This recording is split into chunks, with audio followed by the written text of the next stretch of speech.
So you guys wake up one day and Brooks says, hey, I had this idea for another company. Come with me on this journey. Let's go do this thing with crypto and NFT. Were you, yes, honey, I am 100% behind you. Or were you, let's explore this a little bit? Well, the story, the way you told it, would have been, I would have had certain reactions, but it didn't quite happen that way. It was Brooks is the idea person. I mean, every week a new idea. Oh, I thought about this thing. What do you think about that? And oh, well, I have this other side of the world, this other idea over here. I just always say that sounds good. I don't know anything about it usually. And I come in from the business side and I say, well, would it work? It really is how would that work? And I ask those pestery questions. I've heard you ask me that before too. It's a great question to ask because it makes you think, yeah, how are we gonna do this? It makes the creatives step back and I will say Brooks is not always happy to hear those questions because they shouldn't always be the first question. To be fair, they shouldn't always be the first question. What should be the first question?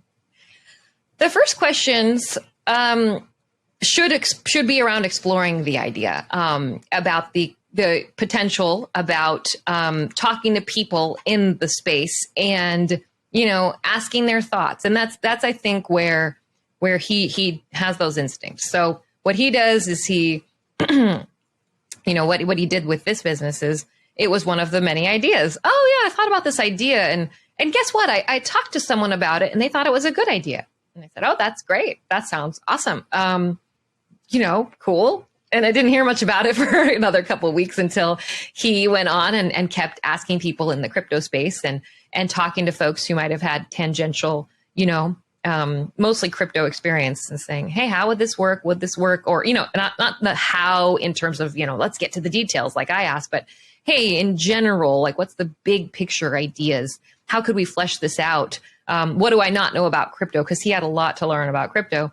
And all the people he talked to just kept saying, well, yeah, oh my gosh, well, this is how it works. And then Brooks would take that and say, oh my gosh, well, this is great. And, start building the pieces. So once they got to the place of, hey, we can do this, that was great. But really the biggest solution for this business working was, hey, people in crypto want to fund it. And want to fund it quickly.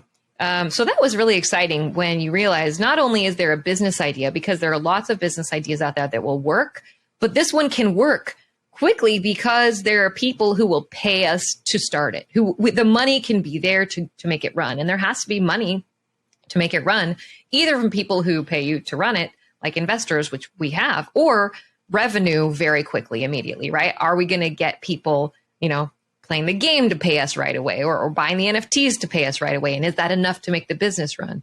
So all those pieces really went together, and it was just sort of, a whirlwind of, oh, well, yeah, I'm already helping with our other businesses. We had 2 other businesses at the time, and I do the business back end on those. So yeah, I'd love to be a founder and contribute to this project as well. And really at the time had no idea if it would really work.